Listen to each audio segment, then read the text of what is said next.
balik lagi di SN Content. Terima kasih kepada Sobat SN yang sudah subscribe channel kami. Semoga dalam keadaan sehat di tengah banyaknya wabah virus corona ini. Nah, untuk tema hari ini kita akan mereview kenapa worth it untuk membeli GSX R150.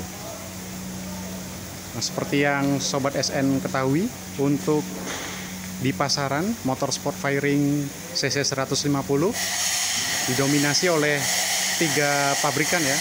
Yang pertama Honda CBR, kemudian R15, lalu GSX R150 ini.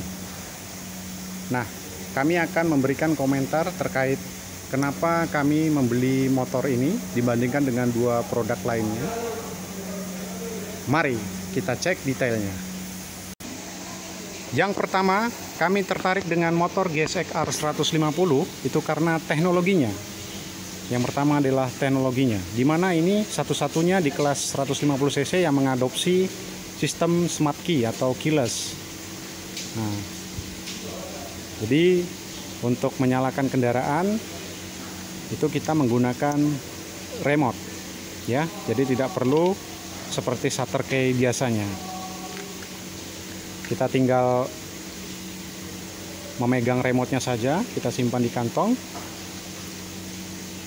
Kita tinggal bisa meng-on-kan kunci kontak tanpa anak kunci. Kemudian untuk panel odometer sudah digital ya. Kemudian sisi lain dari teknologinya adalah teknologi mesin. Nah, mesin dari Suzuki GSX R150 cc ini diklaim sebagai salah satu CC 150 sport fairing yang terkencang. Banyak motovlogger udah mengetes drag race dengan kendaraan kompetitor di kelasnya seperti CBR dan R15 dan juga R15 VVA. GSX R150 ini bisa dikategorikan yang sering menang atau di duluan ya, lebih kencang daripada kompetitornya. Kenapa bisa seperti itu? Rupanya desain dari mesinnya dirancang khusus untuk motor sport harian. Teknologi mesin yang diadopsi terinspirasi dari CBR, dari GSX R1000 ya, maaf bukan CBR, GSX R1000, dan desainnya ini dibuat oleh perancang yang sama dengan GSX R1000, yaitu Namekawa. Jadi untuk mesin sport diadopsi baik dari rancangan ECU maupun injektor yang udah 10 lubang, diklaim mampu memuntahkan torsi maksimal, bisa mengalahkan kompetitornya. Nah, itu yang membuat kami tertarik. Teknologinya sudah bagus.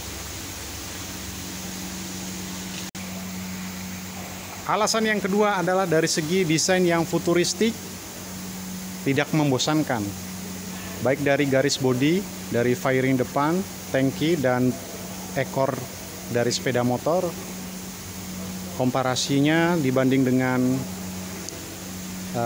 CBR maupun R15, menurut kami ini yang paling manis.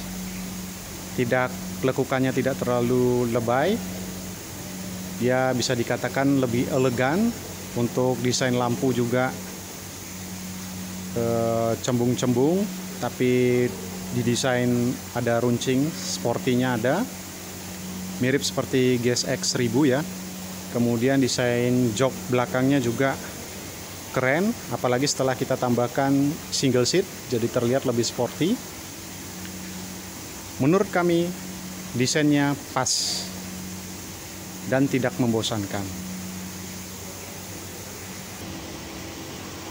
Alasan yang ketiga kenapa Sobat SN kami memilih motor ini sebagai tunggangan, karena motor ini sudah sangat proporsional dari segi aksesoris, juga tidak terlalu perlu banyak melakukan ubahan.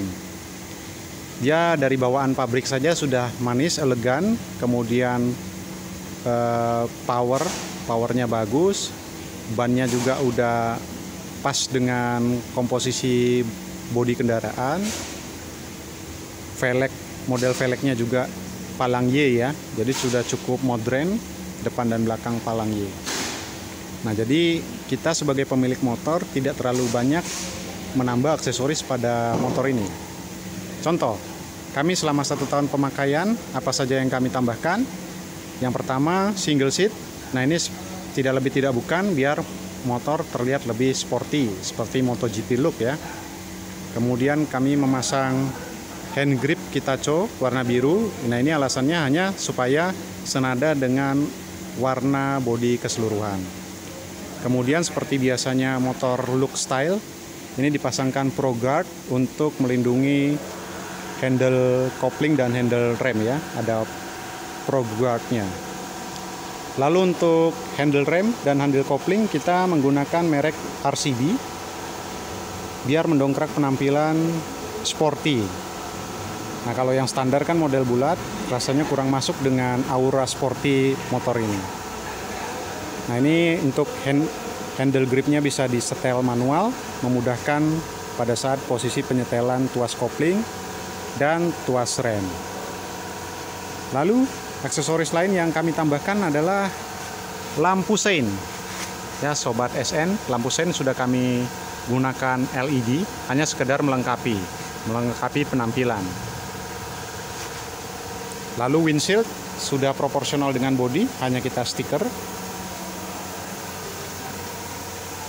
Untuk handle rem tadi ya, sama ini merek RCB, bisa di setel manual. Kemudian bagian rem kita masih biarkan standar karena masih cukup untuk pengereman ya, karena motor ini juga kami tidak berani membawanya terlalu kencang. Jadi saya rasa sudah cukup lah untuk rem standar. Lalu untuk mendongkrak tampilan, kami rasa perlu untuk mengganti knalpot. Kita gunakan knalpot racing ya. Nah, ini knalpot racing Akrapovic Purbalingga. Nah, tapi nggak apa-apa, yang penting suaranya bagus.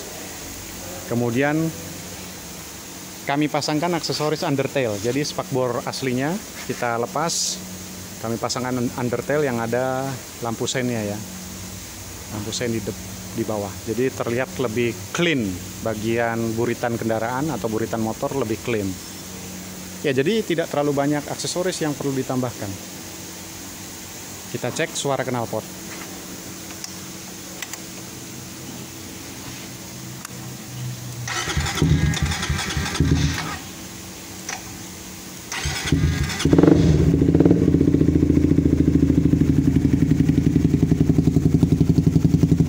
Nah, sekalipun ini knalpot buatan lokal dari Purbalingga, tapi ya nggak apa-apa, masih cukup proporsional dengan mesin dan bodinya. Suaranya juga enak.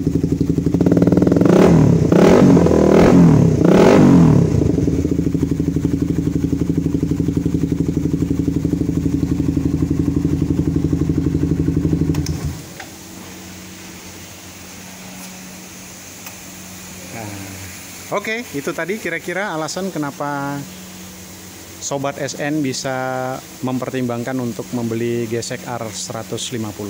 Oh iya, satu lagi. Motor ini jika dibeli bekas, harganya cukup lebih terjangkau dibanding 2 kompetitor lainnya. Jadi Sobat SN bisa memiliki motor yang udah cukup bagus, tidak perlu banyak ubahan modifikasi untuk mendongkrak penampilan.